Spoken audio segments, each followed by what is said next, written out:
Welcome to yet another live stream. Do people even say stream, or is it live? What is it, like a live stream? Anyways, this is live. This is happening right now in the real present moment. And what we're going to be diving into this stream is the topic of love, and more importantly, your polarity as a human, as a person, how that plays into the various relationships that you may find yourself in terms of who you're attracted to, who you attract, and whether that is going to form a healthy relationship or a very toxic and unhealthy relationship. That's the topic of this stream right here, and yes, this is live. You'll see the little chat box on this side or that side of the video, partake in it, but also you should see comments here below. And one quick question here, yet a very important question before we dive deep into this topic. And if you want to know how deep, if you've been following these streams for a very long time, we are going cow deep. The question I have for you, and this is a question I also kind of have for myself, is I've been going through a lot of my notes over the past 5-6 years when it comes to social dynamics and social skills. And there's a lot.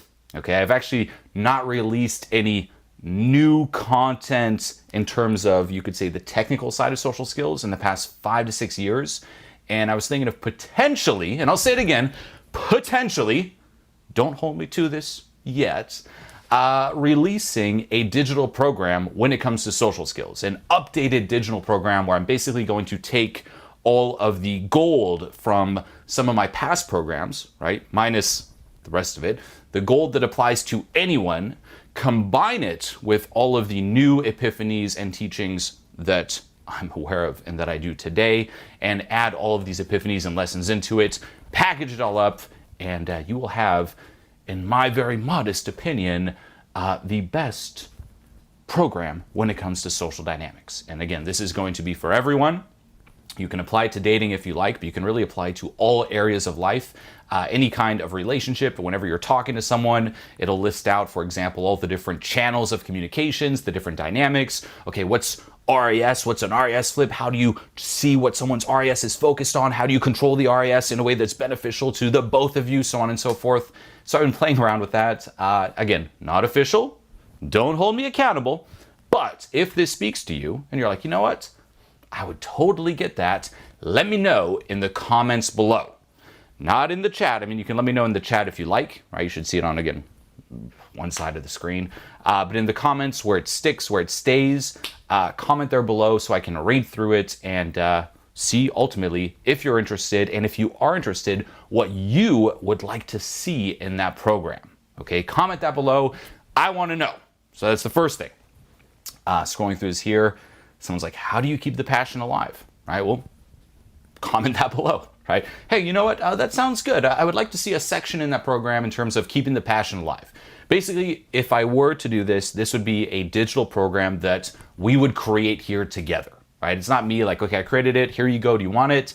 It's, I have all these notes, all these lessons, all these epiphanies I haven't put out, right?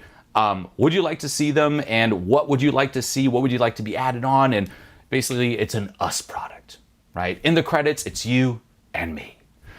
So let me know in the comments below if this speaks to you and what you would really like to see in this for this to be the most epic social skills program. Remember, you're a creator too, right? We're both creators here. So yeah, let me know. Let me know what would make it beyond epic.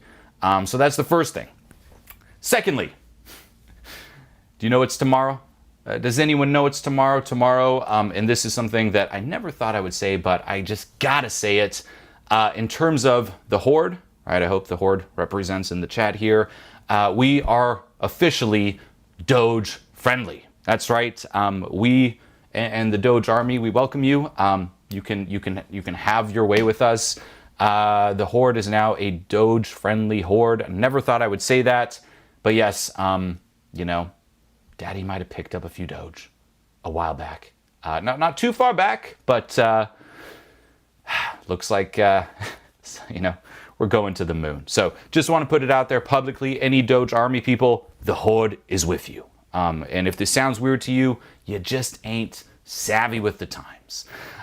So That being said, let's get into this, okay? Hoardlings. That's, someone wrote literally hoardlings. That's an interesting. There's the horde and there's the hoardlings. If you're a newcomer, let's say that. If you didn't understand that segment, if you're like, what's the horde? What's the Doge army? You're just a hoardling. Maybe work your way up to becoming part of the horde. Someone's like, Doge to the moon, right? I mean, it's insane. You know, there's so many haters. To be honest, I've kind of been like, what is this? But if you really think about the times, human psychology, how memes really run us, right? Even if you think about this past year with, lockdowns and quarantines, memes have been through the roof, right? There was even a meme about memes. I don't know if you saw this one. This was probably my favorite one, where it's like in the future and it's like, grandpapa, grandfather, what did you do during the great pandemic?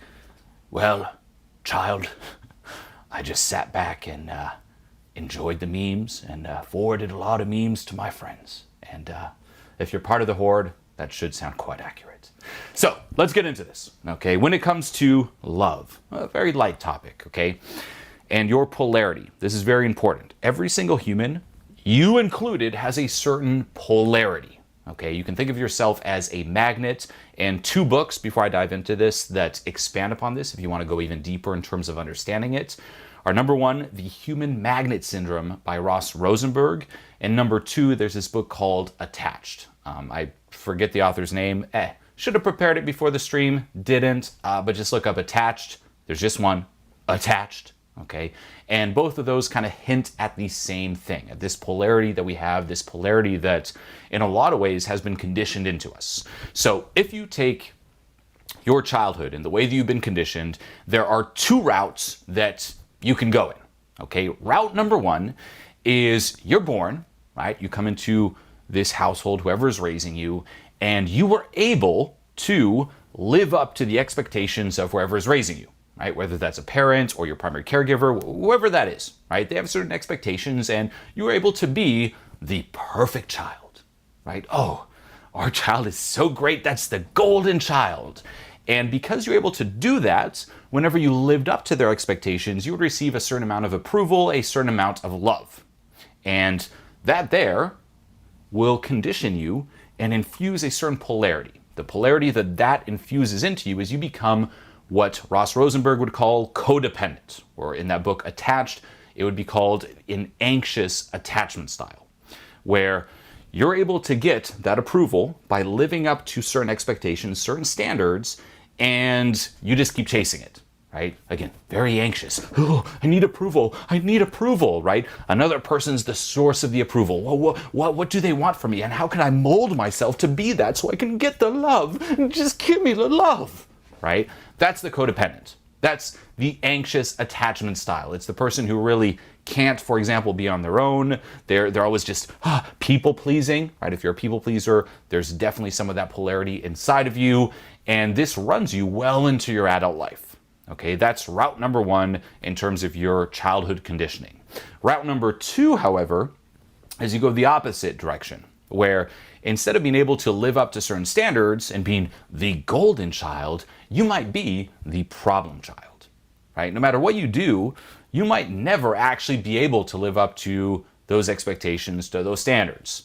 And after a while, right, you keep on trying, you're like, please love me.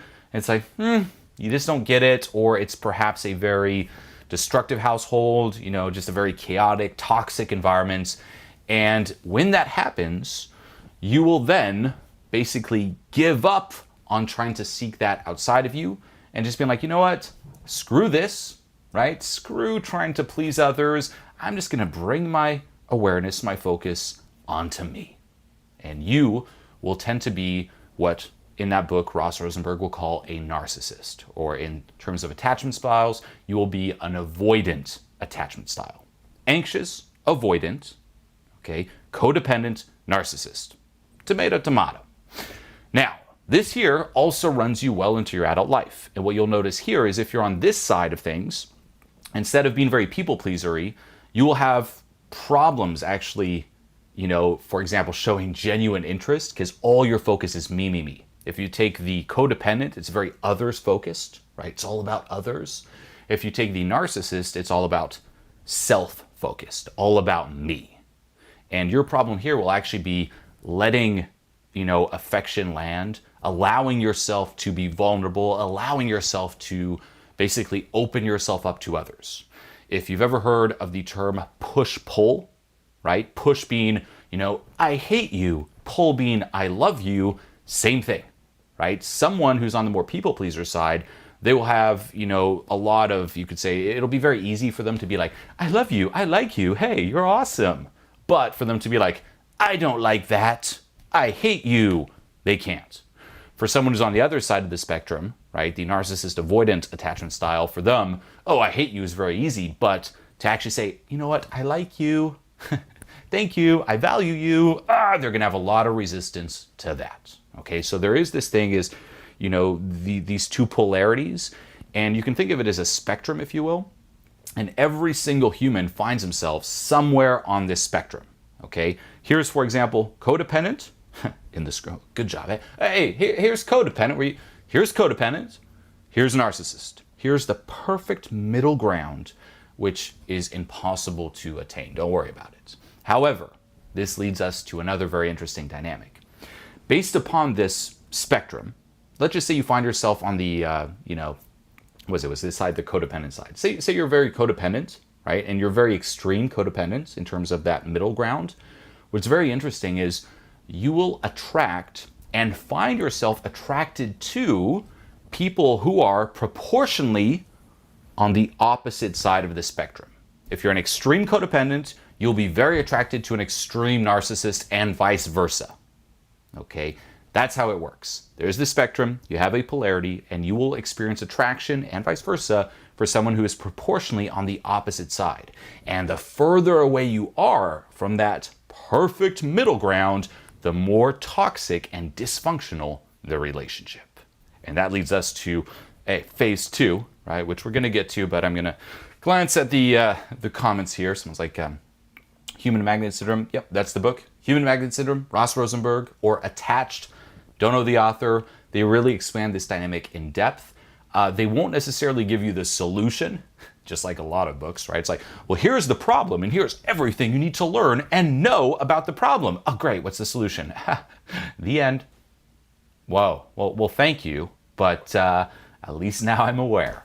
So that's how the books will work, but if this speaks to you, you want to learn more about it, definitely dive deep into those two books. In my opinion, the Human Magnet Syndrome is a must. It's one that I've been recommending clients for years at this point. Definitely a game changer and one of the most important books you can read when it comes to relationships. Okay. Let's see here. Someone's like, get a cat. Well, actually, linking back to Doge, right? Dogecoin, again, based upon like the dog meme, right?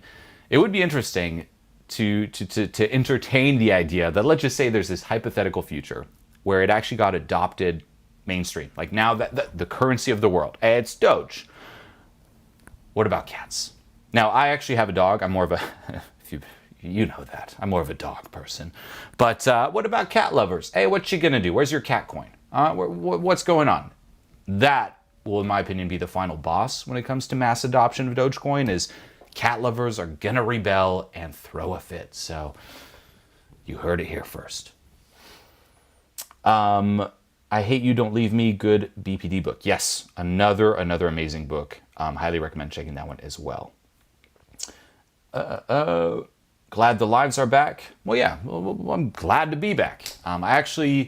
This is a few weeks ago now, came back from Miami. I can actually play this little reel here for you. Did a live event there, and that was amazing to be back.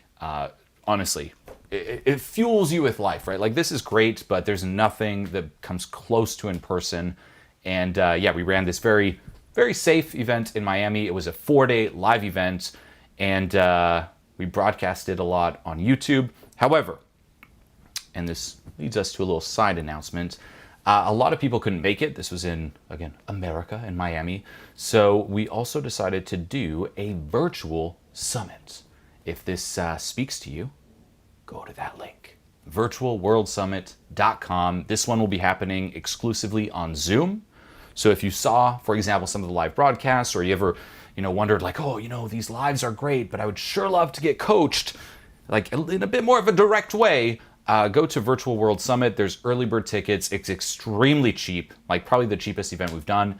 So virtualworldsummit.com, the link is right there.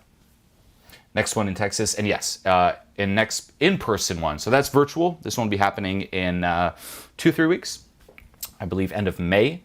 And Texas will be happening early September. And Texas is going to be insane. It will be in Austin, right? When I say Texas, I mean Austin. It'll be in Austin. Very safe event. September, first week of September. If that speaks to you, go to, worldsummit.com. Well, the URL will be shared shortly. I'm like, worldsummit.com, yet I'm not sure. Good job, right? Good job. Should have looked up the attached author. Should have looked up the link for the Austin World Summit. But hey, there's a takeaway. Human like you. Okay. Scrolling through some of the other comments here. Someone's like very codependent here. Yeah, in the self-help community, I feel like a lot more people are codependent, but once more, it's not, because someone who's very extreme narcissist, like will just not even want to work on themselves or learn about all this. However, it's a bit more nuanced than that, right? It's not black and white. Like you might find yourself a bit of both, but there's a bit more of a tendency, right? You might be, you could say closer to that middle ground, and that's good, okay? If you're like, ooh, I don't know which one I am, good, very good. If you're like, oh, I'm 100% codependent, you got a lot of work to do. That's how it works. Now, let's move to phase 2. Phase 2, I keep thinking of the Marvel, like phase 2. Okay, phase 2 is you have this spectrum, okay? Now, as I said, the further apart from that middle ground, the more toxic the relationship. And here, first of all, is why you're attracted to that person and why it's so toxic, okay? So the reason you will experience attraction for someone who's proportionally on the other side of that spectrum, right? Say you're an extreme codependent, all you will experience is extreme attraction for an extreme narcissist is because that person embodies certain aspects that you disowned within yourself. Huge, okay? If you think of a narcissist, right? Someone's like all about me, it's very self-involved, so on and so forth. You could say general thought is, ugh, that's not very attractive, is it? But not through the lens of an extreme codependent, right? For someone who's very codependent, they're going to see that person who's very narcissistic, very, self-involved, and they're going to see that as being very attractive. Why? Because that person is embodying aspects that they're after, aspects that they actually disowned within themselves and that they're now seeking externally in another person, right? So we're all born, you could say, with the perfect amount of, of each, of push-pull, if you will, to simplify it. Say you went the codependent side, you disowned the push. So all you're left with is pull. And now you're like, I want push, I want push, I want push. Look at that person, all they do is push. So attractive. Someone in the middle would be like, that's a little too much, but not for a codependent. And same with the narcissist. They're going to see someone who's more codependent, and instead of being like, people pleaser, what is this? They're going to see, hey, someone who's going to listen to me, idolize me, so on and so forth, and embody some of the traits that I disown myself. So it's like these magnets. There's this pull, and basically both parties try to complete themselves through the other person. That's why it's toxic. Instead of completing yourself through you, you're like, well, I'm going to use this person to complete me. The other person, I'm going to use this person to complete me. And that is extremely toxic, okay? Even this whole idea of someone completes me, right? The idea of soulmates, terrible. Complete yourself. Stop using people to complete you, right? That's honestly the foundation of most relationships, which is why, to be honest, most relationships are just very toxic. Right? Why? Because people try to use their partner to complete themselves. And then what does that lead to? Manipulation. More often than not, unconscious, but it does lead to manipulation where both parties try to keep themselves together because, hey, if you split, now you lose part of yourself. So it's two halves coming together, and And then it's like, let's manipulate the other half so we remain one whole. Terrible. That's not love, right? That's manipulation. That's attachment. That's craving. Instead, complete yourself so it's two wholes that come together and there's a certain synergy that happens, and that's called love, right? Most people never actually experience love. All they experience is attachment and craving and fear of loss. That's it, right? And then their whole relationship is this web of a two-way manipulation. That's what happens, okay? Extremely toxic. And once more, the more on the extreme, the worse it gets. And this also explains why you might not even experience attraction for someone who you know would be a healthier fit. All right? Why do I keep falling for this? Why do these people? Why do I always end up in relationships that are so toxic and so abusive? And it's like, hey, you know would be a healthier fit, yet for some reason, the magnet in you goes towards the person who's proportionally on the other side of the spectrum. That's how it works. And here's the beauty. The more you work on yourself, right? The more you let go, for example, and re-own those aspects you disowned, the more whole you become. In terms of that spectrum, the closer you move to that perfect middle ground. And the closer you are to the middle, now guess what? You will attract someone who's proportionally on the other side. And the closer you are, the healthier the relationship. That's how it works.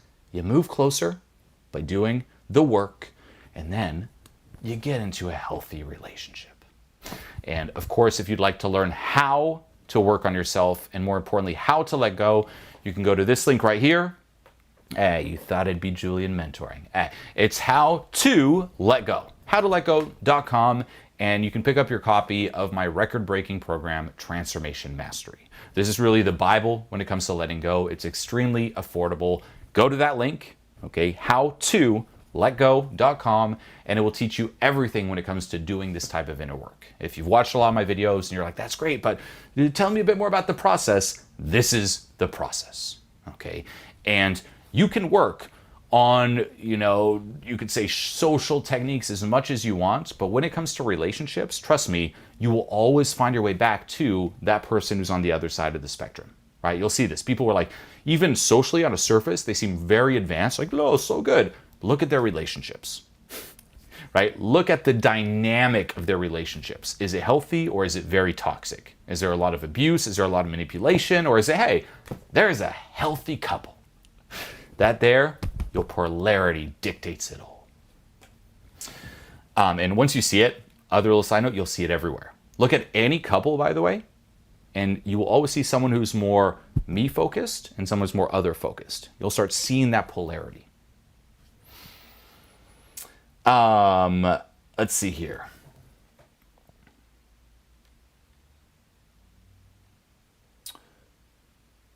If you can't live without someone, codependent, that will tend to trigger a codependent a lot more. Yes, right? The perspective of being alone, you can really reflect on this. Like, can you be okay being alone, right? What if you just, entertain this perspective? What if you, for the rest of your life, were destined to be alone? What comes up? If you're someone who's very codependent, that will trigger you. Like, what? I can't be alone. I can't be alone, right? You're going to start feeling perhaps a little knot, some tension, some tightness, right? What if no matter what you tried, no matter what you did, no matter what advice, what techniques, what tips, what courses, what teachings, no matter what, you're destined to be alone and you will go through life alone. Okay, that'll trigger a lot in a codependent, and that there is something to let go of. On the flip side, something that will really trigger someone who is a bit more on the narcissist side of things is, can you allow yourself to be seen? Can you allow others to really see you? Can you drop the front, drop the facade, and just put your real self out there? What's so scary about being seen, right? Or even taking it one step further, can you allow yourself to trust other people again? To trust the world again? To open yourself up to other people? To open yourself up to the world again? That'll trigger a lot. And once more, again, it's not, black and white. It's not this or that. You probably have a bit of both, right? No one's like at the extreme extremities, you could say, of that spectrum. But one of those two perspectives will trigger more in you. And that's some very valuable data. And that there is something that you must let go of, okay? And if you actually want to take it one step further, your polarity will dictate a lot of it, but also examine different core beliefs that have been programmed into you when it comes to relationships, when it comes to love, okay? This is big, okay? And also examine different, you could say, ego-based beliefs that have also been programmed into you. Where if you start with the ego-based ones, and this is something I've seen for years, honestly, diving into it with various clients. When I ask them, okay, what is it that you want in a partner, right? Who is it that you want? They have no idea. You know, what they want is what society has programmed into them. And more specifically, when it comes to relationships, it's what happens in terms of their programming in high school, right? Middle school, high school, if you will. That dictates a lot of it, where what they want is what would impress their friends. Most people don't actually go or even know for what they want. They're like, you know what do I want? What would my friends find impressive, right? Who's a partner of my friends to be like, oh, yes. That's what they want. And they try to relive these weird high school fantasies of being the cool person in high school. They literally never graduate high school in terms of their ego, in terms of the patterns that run them. Right? It's like, am I the coolest? Am I the coolest? Oh, am I part of the cool kids now? Oh, look at my partner. Hey, is this the popular person in school? Hey, is this what everyone thinks is popular? That's what runs them. Okay, so that there is also something to look into. And core beliefs around relationships, around love is also something to look into, where, you know, this will be programmed into you from, again, social conditioning left and right, but also during your upbringing, where if you look at the relationship that your parents had, or whoever was raising you, the relationship that they had, or even lack of relationship they had, that affects you at such a deep level, right? If your parents say fight a lot, as a kid, you don't know any better. You're going to look at that and you're going to say, hey, well, I guess that's love. That's a relationship. And you're going to form this core belief, okay? Core belief is, you could think of it as a belief that's at the foundation of a lot of other beliefs. So based upon that core belief, you then form new beliefs and you keep living your life. And we will have massive resistance to becoming aware of a core belief, or even letting go of it, because, hey, if this is wrong, then the whole belief tree crumbles, right? So that there will also cause a lot in terms of relationships, where we will try to act and live in ways that are congruent to those core beliefs. So if your parents fight a lot, chances are you may find yourself in a lot of relationships where you fight a lot with your partner. Even though consciously you're like, why do we keep fighting? Hey, subconsciously, you're staying congruent to that core belief. If, you know, your parents, say split up, you might find yourself in relationships where your partner cheats on you, your partner leaves you, or it's this long distance relationship, or your partner's already in a relationship, like some kind of dynamic that creates this separation. If your parents in a relationship that's very platonic, right, very friend to friend, you might find yourself in relationships like that as well, right? It's actually crazy, the behind the scenes of relationships, how a lot of people find themselves in this very friend to friend dynamic, right? So core beliefs, ego-infused beliefs, and then your polarity as a person. You address those, notice things, just how fast they change. That's the way. This is the way. And that finalizes phase 2. Right? Checking the comments here. Sounds like I struggle with eye contact. Then that there, you got a long way to go. But what I would personally do is, whenever you get triggered by eye contact, the key is not to try to barrel through. The key is to let go of what's getting triggered inside of you. That's the way. You do it, right? It's my formula. I call this action, trigger, release, repeat. Action, triggered, release, let go, and repeat. And once more, if you'd like to learn how to let go, it's very easy. Just go to howtoletgo.com. 2 is a number 2, and you can pick up your copy. Honestly, gift yourself this program. It's the most affordable program that I have. It's called Transformation Mastery. It's the foundation of everything that I teach. So howtoletgo.com. Someone's like, just do it, right? I wish it was that easy. Hey, trouble, just do it. Just do it. Do it. Just do it. No, unfortunately, there's a lot more than that. But bringing your awareness to those relationship patterns, so key.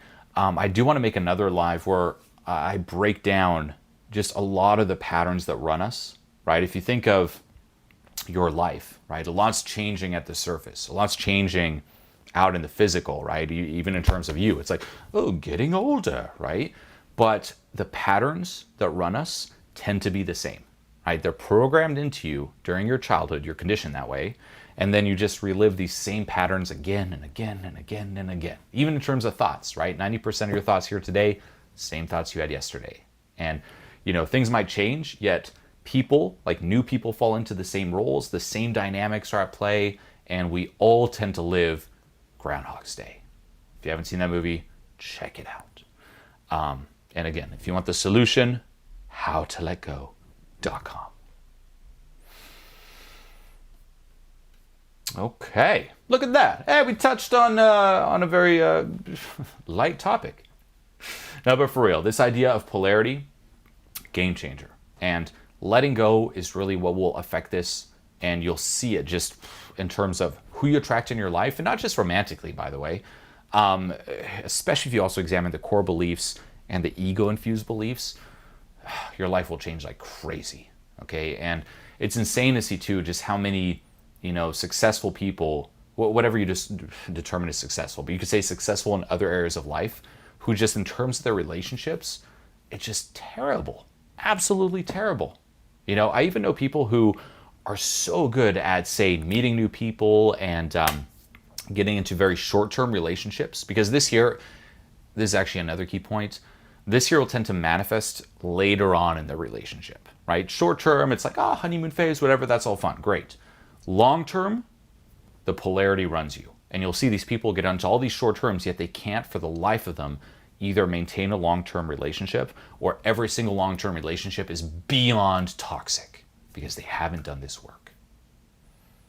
So yeah, what work, you ask? This work. howtoletgo.com. So nice little spiffy live here, getting back in the groove of things.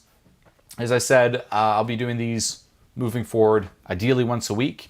I mentioned this in the very beginning of this live as well. Below this video, okay, not in the chat, but below this video, I'm toying with the idea of potentially releasing a social skills digital course with all of the latest epiphanies, latest lessons that I've had over the past 5 to 6 years that I haven't put out there. If this speaks to you, let me know in the comments. Let me know what you'd like to see in this course. And ultimately, let's have this discussion, this virtual conversation, and let's create something together, right? Where it's like, hey, would you like this in the course? Would you like this? What's your main problem? Oh, that, okay, let's add this. And it would be this combination of really old school teachings mixed with letting go, obviously, because that also solves a lot of it. If I were to create it, I would even add different, for example, meditations like, okay, social rejection, here's a meditation, right? Here's how to let go of social rejection. Here's how to let go of, whenever you're stifled. When this, like a bunch of releases and a lot of those latest epiphanies. So that's what I'm toying with. Again, you let me know. Do you dig or nah? And other than that, I guess everyone, sounds like, what do you think of The Walking Dead? You know what? General Spoon, that's the name. General Spoon, what do you think of The Walking Dead? I love The Walking Dead, but actually one show that I watched recently, and I'm not a big cartoon anime person, but I watched this show called Invincible on Amazon Prime, and it blew my little mind. So check that one out. And I think it's the same, I didn't look into details, but either it's like the same creator or comic book writer. Anyway, it's literally like you take the Walking Dead cast, they're in this show, it's called Invincible. Not promoting it, but blew my mind. It was amazing. 10 out of 10. 10 out of 10, eh? So someone's like, should I break up with my girl now? No, what you should do is go to howtoletgo.com and brace yourself for more mind-blowing content. And for everyone here too, if you've enjoyed this, if you like these videos, if you like the live streams, please subscribe below. Please hit the like button as well. comment as well. Anything you can do to boost the algorithm. And ultimately, this is a goal of mine. Hey, get me above 148,000 subs, right? I don't know what's going on. YouTube, shadow YouTube. I don't know what's going on, but hey, my goal, right? My Christmas wish, my Christmas miracle, whatever you want to call it is, hey, let's go to at least 149K subs. Come on. Hey, come on. So please subscribe, please like, please comment. And as always, until next time, peace out. By the way, I was literally going to switch to the end cap, the little trailer that ends the live, and it's like file not found. Way to go. Hey, way to go. A well-prepared live. Have a good one.